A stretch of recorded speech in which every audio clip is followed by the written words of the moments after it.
Hello friends, मैं ओम प्रकाश आप सभी का स्वागत करता हूं आपके अपने ऐसे यूट्यूब चैनल पर। दोस्तों, आज हम पढ़ने जा रहे हैं भिन्न के बारे में। देखिए, जब ये फ्रैक्शन वाले चैप्टर पर आए हैं तो कुछ चीजों के बारे में हमें डिस्कस करना चाहिए। पहली चीज तो इसकी यदि तुलना की बात करें तो तुलनात्मक प्रश्नों के लिए जो हमें क्वेश्चन आते हैं उनमें 3 बातों का ध्यान रखना चाहिए कि जब भी इस प्रकार के क्वेश्चन आए, मान लीजिए जैसे क्वेश्चन आया 5/13, 3/13, 7/13, 9/13, तो यहाँ पर एक चीज कॉमन है कि इनके अंश अलग है लेकिन हर एक समान है ना। यदि आपके क्या है, हर समान है तो जो अंश आपका बड़ा होगा, 9 बड़ी है तो 9 जो संख्या आपकी बड़ी है ये आपकी कौन सी बड़ी कहला जाएगी? बड़ी भिन्न। क्या कहला जाएगी? बड़ी भिन्न। ठीक है। और वहां जो भी यहां पर सबसे छोटी भिन्न है वो आपकी छोटी भिन्न कहला जाएगा कि जब अंश आपके अलग हों और हर जो है एक समान हो, तब जो भिन्न अंश में अंक बड़ा होगा वही बड़ी भिन्न होगी और जो अंश में सबसे छोटा अंक होगा वही सबसे छोटी भिन्न होगी। एक बात है अपनी कंप्लीट होती है तो आते हैं दूसरी बात पर कि जब आपका अंश एक समान हो, है ना। मान लो क्वेश्चन दिया है आपका 6/17 लिखा है, 6/13 लिखा है, 6/19 लिखा है ना, 6/11 लिखा है। तो यहां पर आप अगर देखें तो अंश आपका एक समान है, अंश एक समान है। ऊपर क्या था? हर एक समान थे, है ना, हर एक समान थे। तो जब अंश एक समान हो उस स्थिति में आपको क्या मिलेगा? जो सबसे छोटी भिन्न होगी, है ना, उसमें क्या आपको देखने मिलेगा? जैसे अंश आपके एक समान हो गए तो जो सबसे छोटी भिन्न होगी उसमें आपका अंक सबसे बड़ा होगा, है ना। हर का अंक जिसमें बड़ा हो वही आपकी सबसे छोटी भिन्न हो जाएगी और जिसमें सबसे छोटा अंक हो वो आपकी बड़ी भिन्न कहला जाएगी। ठीक है।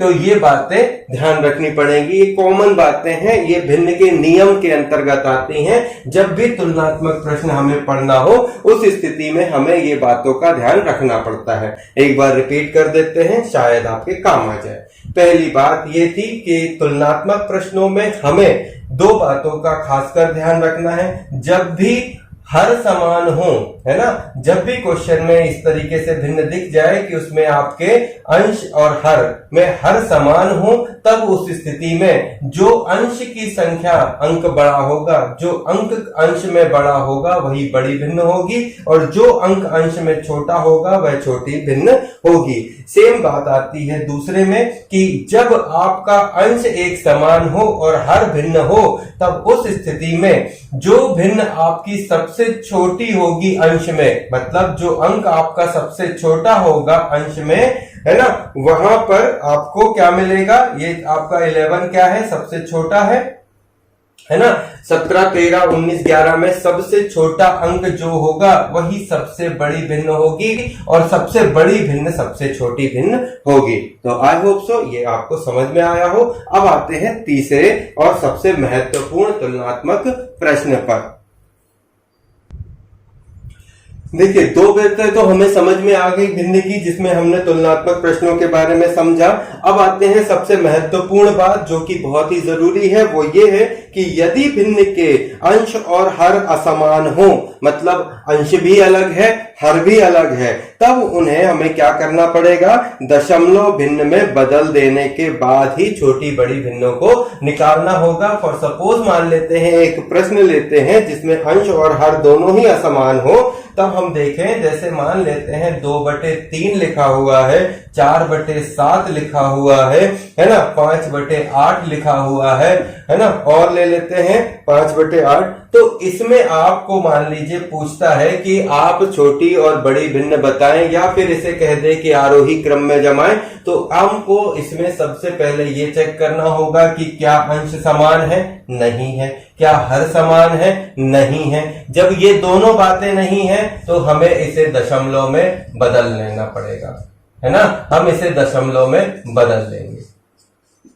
दशमलव में क्यों बदलेंगे, उसका कारण यह है कि दशमलव में बदलने पर आसानी से ये प्राप्त हो जाता है, ये पता चल जाता है कि छोटा और बड़ा कौन है। इसके अलावा फिर और तरीके जो होते हैं वो ज्यादा आसान नहीं बनते हैं। तरीके कई हैं पर दशमलव सबसे आसान तरीका है, वहीं के वहीं सॉल्व हो जाता है। तो देखो यहाँ पर क्लियर ही दिख रहा है, यदि आप 2/3 को ले लो, इसे तुरंत वहीं का वहीं सॉल्व कर सकते हैं, पर मैं आपको थोड़ा सा क्लीन करके बताना चाहता हूं ताकि ये समझ में आए। तो देखो 2/3 में आप 3 का भाग 2 में 2 नहीं जा रहा, 0 लगा लो, दशमलव लग गया। अब यहाँ पर हो गया 20। अब समझ लो 20 में आपको 3 से भाग देना तो कितना जाएगा, 3 5 15, 3 6 18, 6 बार गया, फिर 2 बचा, फिर 6 बार और जाएगा। तो सेम यही क्रम चलता रहेगा, एक बार निकाल लिया, ओके।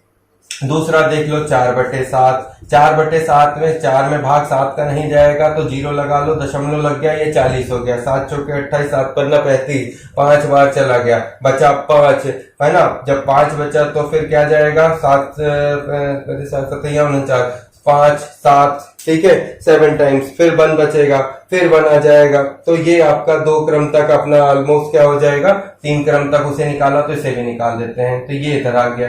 तीसरा देख लो 5/8, 5/8 को भाई नहीं जा रहा तो 0 लगा लो, दशमलव लग गया, ऊपर 50 हो गया। 8 से भाग देना है 50 तक तो 8 पंचे 40, 8 छंग 48, 6 बार, बचा 2 गया तो 8 से भाग दो, 8 एकम 8 दूनी 16, 2 बार चला जाएगा। फिर बचेगा कितना, 4 बचा तो 8 पंचे 40, 625, 625 आ गया। अब यहाँ पर क्या आपको दिख रहा है कि आसान है दशमलव के बाद की संख्याओं को चेक करके छोटा और बड़ा बताना। तो देखो सबसे पहले छोटी संख्या हो गई आपकी 0.571 यानी कि 4/7 सबसे छोटी संख्या हो गई, कॉमन लगा दिया। उसके बाद कौन सी हो गई आपकी, तो 625 और 666, इनमें से 5/8 आपका से बड़ा है। और फिर सबसे बड़ा आपका क्या हो जाएगा, 2/3 हो जाएगा। तो यदि आरोही क्रम में कहता तो हम इसे आरोही क्रम में जमा देते, ठीक है, और यदि अवरोही क्रम में कहता तो हम उस तरीके से जमाते। तो ये प्रश्न जब आपके सामने आए, है ना, जब भी आपके सामने आए तो इनको प्रॉपर तरीके से ध्यान रखिएगा। इस क्रम को मैंने आरोही क्रम में जमाया है,